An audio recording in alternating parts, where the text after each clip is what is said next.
अगर भाई कृष्ण भगवान का घर मानो कहाँ है, मथुरा, तो मथुरा उनके नाना नानी का घर है, उनका वो भी नहीं है। अच्छा गोकुल मान लो, तो गोकुल में भाग करके छुपे, वो भी उनका गांव नहीं है। फिर भगवान कृष्ण का घर कहाँ है, वृंदावन, वृंदावन तो राधा रानी का गांव है, वहां भी वो भाग करके छुपे हुए हैं। अच्छा द्वारिका मान लो, द्वारिका में वो रहते हैं, द्वारिका है, तो द्वारिका में तो भाग करके गए हैं, डर के मारे जरासंध के वहां छुप करके बैठे। कहीं तो गांव होगा ना बहन के बप्पा जी का, वासुदेव जी का कहीं गांव है कि नहीं है? गांव कहीं होगा जरूर। वासुदेव जी के पिता का नाम है सूरसेन, और कंस के बाप का क्या नाम है? कंस के बाप का क्या नाम है? उग्रसेन। और वासुदेव जी के पिता का क्या नाम है? सूरसेन। उसमें उग्र है, इसमें सूर है। उग्रसेन है, ये सूरसेन है। सूरसेन भगवान कृष्ण के गांव का नाम है सौरी बटेश्वर, जो कि मथुरा से 20-25 किलोमीटर दूर जमुना उस पार सौरी बटेश्वर है, जहां सौरी बटेश्वर के भगवान के पिता वासुदेव जी के पिता अर्थात सूरसेन जी रहते थे। सूरसेन जी के पुत्र वासुदेव सौरी बटेश्वर के रहने वाले। कंस के अत्याचार से, अच्छा कंस कैसे पैदा हुआ था? कंस जब अपनी मां के पेट में था, तो एक बार उग्रसेन महाराज की रानी अर्थात कंस की मां जमुना जी में स्नान करने गई बहुत सारी सखियों के साथ। बहुत महत्वपूर्ण विषय है, कंस की जन्म की कथा सुनो। अब कंस की मां जो थी, कंस पैदा नहीं हुआ था, पेट में था, गई थी स्नान करने जमुना जी में, लौट करके आ रही थी, तो हुआ क्या पता है? जब अपनी सहेलियों के साथ आने लगी, तो रास्ते में द्रुमिल नाम का एक राक्षस था, द्रुमाली, और द्रुमाली राक्षस को देख करके उनकी माता भयभीत हो गई। और जब भयभीत हो गई तो महाराज डर के मारे उनकी चुनरी जो पेट से ढका था हट गया। कथा पर ध्यान देंगे हमारी बहनें विशेषकर। अब पेट खुल गया, पेट जब खुल गया तो द्रुमाली नाम का राक्षस उनके नाभि स्थान पर दृष्टि डाला, का लगता है महारानी पेट से है, गर्भावस्था में। बहुत देरी के बाद आई। महाराज उग्रसेन ने कहा इतनी देर क्यों कर दी? बोले महाराज मैं आ रही थी स्नान करके, रास्ते में द्रुमाली मिल गया, रास्ते में खड़ा था, मैं डर गई। बोले एक बात बताओ, तुम्हारे कपड़े तो नहीं उड़ गए? बोले मेरे महाराज मेरी चुनरी उड़ गई, मेरा पेट खुल गया था। तो उग्रसेन ने कहा तब तो ये संतान मथुरा लायक नहीं है, काम लायक नहीं है। पता है मम्मी पापा गोरे गोरे होते हैं, बेटा बेटी काले हो जाते हैं। बड़े विषय की बातें हैं, गलती इसमें महिलाओं की होती है। मम्मी पापा गोरे गोरे, बच्चे काले हो गए, या मम्मी पापा गोरे गोरे हैं, काले काले हैं, बेटा गोरे हो गए। मम्मी पापा की हाइट 6-6 फुट 5 फुट के बेचे नाटी नाटा हो गए। न मम्मी को पड़े, न पापा को, न दादा को, न दादी को, न चाचा को, न चाची को, किसी पर शकल गए नहीं। न ननियाउर में किसी को पड़े, न घर में किसी को पड़े। अजीबो गरीब उनका चेहरा मोहरा बन गया, उनका चाल चलन लक्षण। ऐसा क्यों? ऐसा क्यों? क्योंकि जब गर्भ में बच्चा होता है तो हमारी माताओं को थोड़ा संभल के चलना होता है। हम मान लो नंदोई घर पे आई, शराब के नशा में है नंदोई, और तू खाना दिए गई तो आंखें फाड़ फाड़ के नंदोई देख रहे हैं। नंदोई के छाप उस पे पड़ गया। जब वो बेटा पैदा होगा तो नंदोई का चेहरा मोहरा और स्वभाव उसमें प्रवेश करेगा।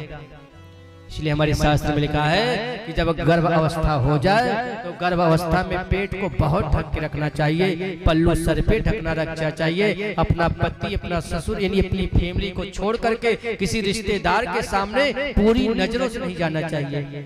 पता लगा गांव में मदारी आ गया, डुक डुक डुक डुक बजाने लगा, बाल खोले पेट खोले आ गई, सांप दिखा रहा है मदारी, और वो सर्प का दृष्टि उसके नाभि पर जाया, बेटा बेटी पैदा हुए, लुपुर लुपुर जीभ निकालने लगे।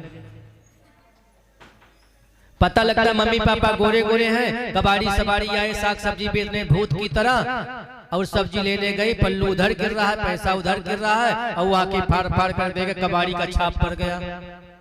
मैं नहीं बोलता हूँ, ये भागवत बोलता है दशम स्कंद। मेरी हिम्मत नहीं है बोलने को, यहाँ से मैं कुछ बोलूंगा तो उतार दिया जाऊंगा, मैं जानता हूँ।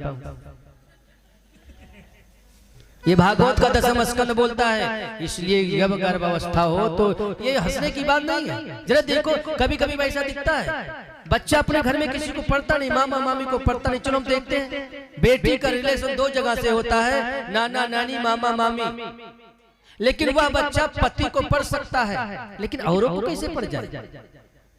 कभी फूफक पड़ गया, कभी मौसा का पड़ गया, कभी फलाने पड़ गया, कभी ढमाके पड़ गया। ये क्या सब आती है? ये सब गलती केवल हमारी गर्भवती महिलाओं की, बहनों की होती है। अपने पल्लू से सर ढक के रखो, अपने उदर को ढक के रखो, नहीं तो मजाक बन करके रह जाओगे। कभी कभी मजाक होता है। रामायण भी अभी कथा इसमें आएगी। कन्हैया जी से लोग पूछते, यशोदा नंद गोरे गोरे तो काले काले क्यों हो गया भैया? कन्हैया के रोते हैं, कहते हैं मम्मी हमको सब काले काले कहते, आप दोनों गोरे क्यों, हम काले क्यों हैं? महाराज इन्हीं के वंश में उग्रसेन के पुत्र वासुदेव जी का विवाह, एक कंस जब पैदा हुआ तो कंस को उठा करके बहा दिया नदी में उनके पिता, बोले ये मेरे लायक नहीं है। और कंस और वासुदेव जी 15 दिन के छोटे बड़े हैं, ये दोनों एक ही माँ के दूध पिए हैं। जब कंस के पिता ने जमुना में बहाया तो सूरसेन महाराज वहाँ स्नान करने गए थे, नाल विवाह सहित बच्चा को ला करके घर में रख लिया, पालन पोषण किया। उसी 15 दिन के आगे पीछे वासुदेव जी का भी जन्म हुआ था। महाराज आज वासुदेव जी हमारे दूध है और कंस एक माँ के दूध दोनों पीने लगे। एक दिन नारद जी गए, बोले कंस तुम किसके बेटा हो जानते हो? बोले नहीं, मेरे पिताजी यही हैं। बोले नहीं, ये तुम्हारे पिता नहीं है, तुम मथुरा के राजा, ये सूरसेन है, सौरी बटेश्वर के तुम्हारे पिता मथुरा के उग्रसेन हैं। जैसे सुना, जरासंध, दंतवक्र, शिशुपाल इत्यादि दुष्ट राजाओं को लेकर के मथुरा पर चढ़ाई किया, माता पिता को जेल में डाल दिया और सिंहासन पर बैठ गया। और समय जब आया तो अपनी छोटी बहन का विवाह वासुदेव जी के साथ किया। वासुदेव जी के साथ विदा करके सौरी बटेश्वर, मथुरा से सौरी बटेश्वर जब पहुंचाने के लिए चला, आकाशवाणी हुई, अरे कंस जिस बहन को तो पहुंचाने जा रहा है ना, इस बहन का 8वां गर्भ, तेरा काल होगा, तेरा मृत्यु होगा, इसी से सिरा मृत्यु होगा। जैसे सुना तैसे उसने अपने बहन के केस को खींच करके रथ से उतार लिया, तलवार से मारने लगा। वासुदेव जी सोचने लगे कि जो पति अपने पत्नी की रक्षा न कर पाए वो पति किस काम का? बेटा बेटी होंगे कि नहीं होंगे कौन जानता है, पता नहीं। वासुदेव जी ने कहा, मथुरा के राजा, एक ही माँ की दूध आपने पिया, हमने पिया, मैं वचन देता हूँ इसके 1 से लेकर के 8 तक सारे बच्चे आपको दे दूंगा, मार डालना। मेरी पत्नी को क्यों मारते हो? रक्षा किया, लेकर के गए। समय आया, एक एक बच्चा वासुदेव जी पहुंचाते गए, वो मारता गया। लेकिन जब 7वां गर्भ आया तो 7वां गर्भ पेट से निकल करके, यानी देवकी के गर्भ से निकल करके रोहिणी के गर्भ में चला गया। 8वीं बार गर्भ में महाराज जगत नियंता जगदीश्वर आते हैं, भगवान आते हैं। वासुदेव गृह साक्षात भगवान पुरुषा परः, जानिष्यते तत्प्रियार्थे संभवतो सुराश्रयः। भगवान अवतार ले रहे हैं, कहा मथुरा के जेल में। बहन और बहनोई को जेल में डाल दिया। कंस जानता है कि इस बार 8वां गर्भ है, इसको मैं छोड़ूंगा नहीं, बंद करके जेल में रखे हैं। समय बीतता गया, और महाराज भादों का महीना आया, देवकी वसुदेव जेल में है 7 फाटक के अंदर। आसीनो सभी 7 स्थान भुंजान पर्यटम महीम चिंतायनो ऋषिकेश पश्याम तन्मया जगतम्। सारे देवता इस समय मथुरा के जेल खाना में घूम रहे हैं, क्योंकि कौन भगवान का अवतार होने वाला है। भगवान का अवतार आने का समय आया। भगवान जेल खाने में माता पिता कैदी हैं और सारे देवता खड़े होकर भादों का महीना कृष्ण पक्ष रात में सब स्तुति कर रहे हैं। हम लोग भी 2 बार स्तुति करें, स्वागत करें कि भगवान अवतार हो। सत्यम परम सत्यम व्रतम त्रिसत्य सत्यस्य योनिनितं च सत्यम स्वागतम कृष्णा शरणागतम कृष्णा स्वागतम कृष्णा शरणागतम कृष्णा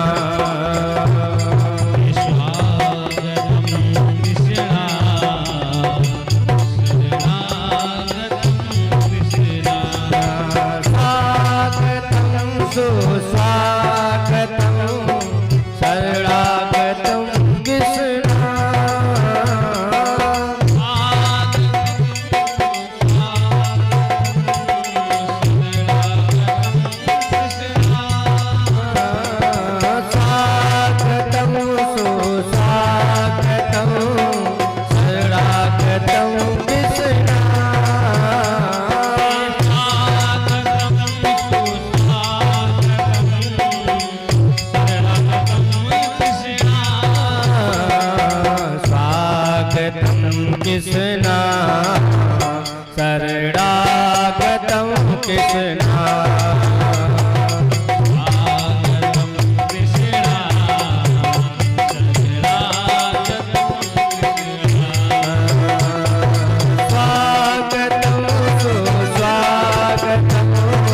शरणागतम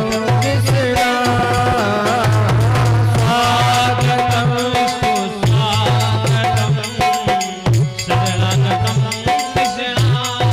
स्वागतम सुस्वागतम शरणागतम कृष्णा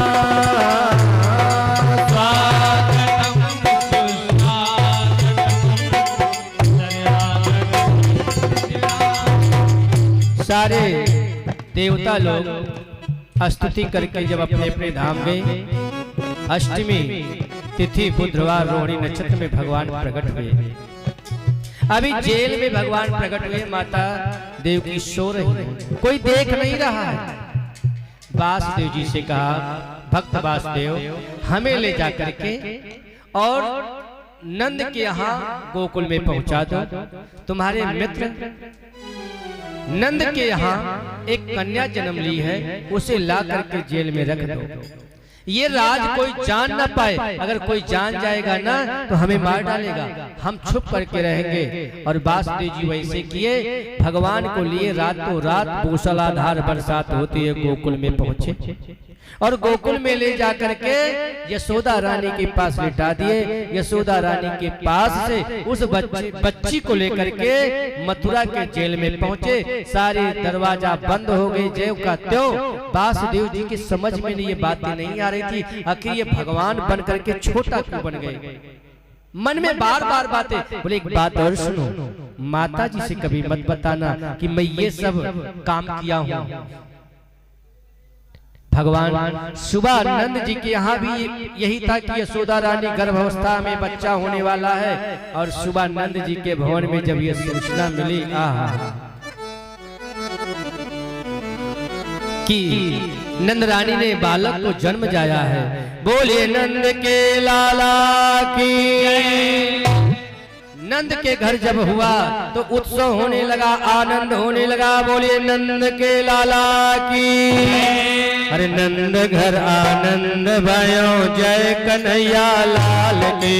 नंद घर आनंद भयो, जय कन्हैया लाल की। नंद के आनंद भयो, जय कन्हैया लाल की। जय कन्हैया लाल की, मदन गोपाल की। जय कन्हैया गोपाल काल की। जय कन्हैया लाल की। जय घोड़ा काल की। नंद घर आनंद भयो, जय कन्हैया लाल की।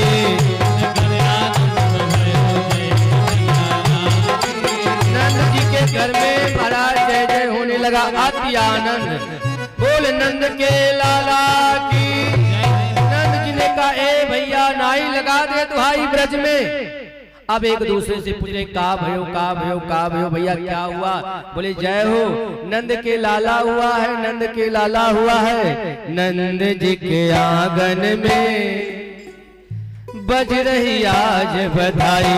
नंद जी के आंगन में बज रही आज बधाई। नंद जी के आंगन में बज रही आज बधाई। नंद जी के आंगन में बज रही आज बधाई। नंद जी के आंगन में बज रही आज बधाई। नंद जी के आंगन में बज रही आज बधाई। सौ सौ बार बधाई लोगो, सौ बार बधाई लोगो, लाखों बार बधाई। नंद जी के आंगन में बज रही आज बधाई। नंद जी के आंगन में बज रही आज बधाई। नंद जी के आंगन में बज रही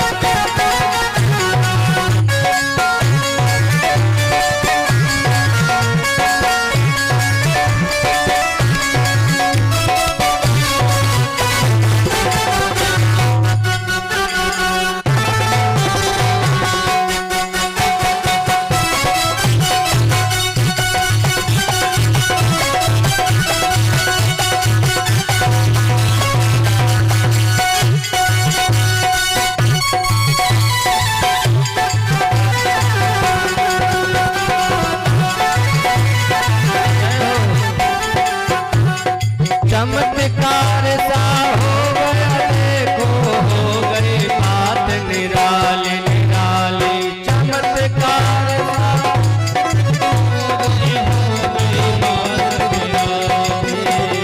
चमत्कार सा हो गया देखो, हो गई बात निराली।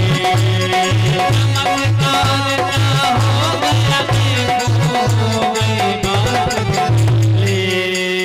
रात रात में नंद बाबा की, रात रात में नंद बाबा की दाढ़ी हो गई काली।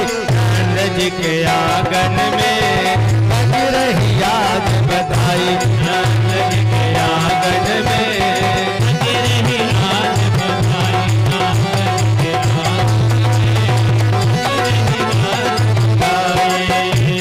सौ सौ बार बधाई लोग, सौ बार बधाई लोग, लाखों बार बधाई। अच्छा हंसना में बधाई देने का रिवाज नहीं है क्या? यहाँ बधाई देने का रिवाज नहीं है ना? सौ बार बधाई लोगो, सौ बार बधाई लोगो, लाखों बार बधाई।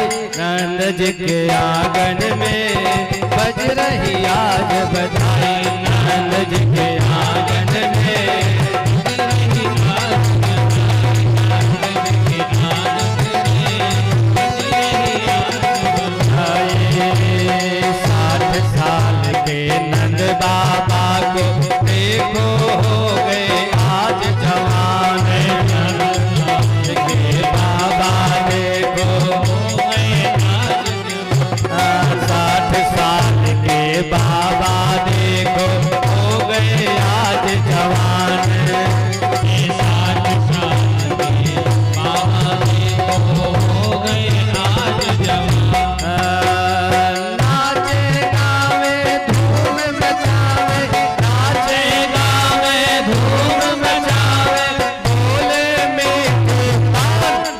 नंद जी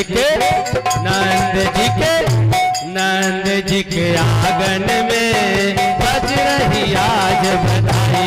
नंद जी के आंगन में बज रही आज बधाई।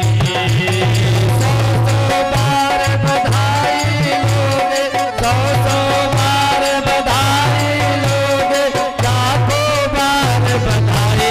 नंद जी के आंगन में बज रही आज बधाई। नंद जी के आंगन में बज रही आज बधाई। नंद जी के आंगन में बज रही आज बधाई।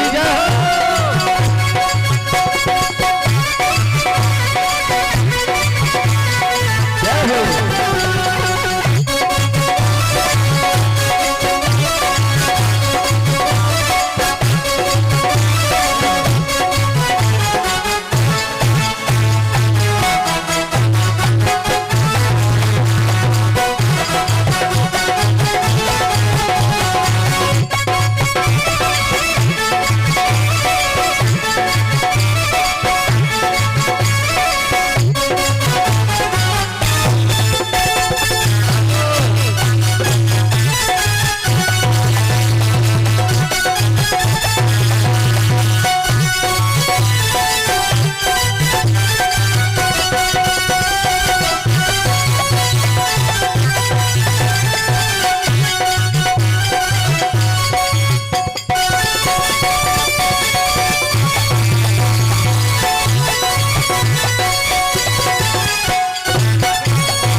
जुग जुग जिए लाल तुम्हारो ये आशीष हमारी है। जुग जुग जिए लाल तुम्हारो ये आशीष हमारी है।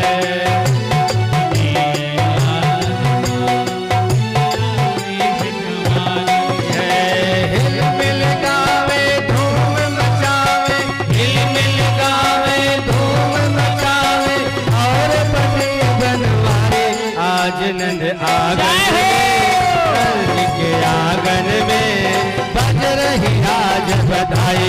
नंद के आंगन में बज रही आज बधाई। नंद के आंगन में बज रही आज बधाई। नंद के आंगन में बज रही आज बधाई। बोल नंद के लाला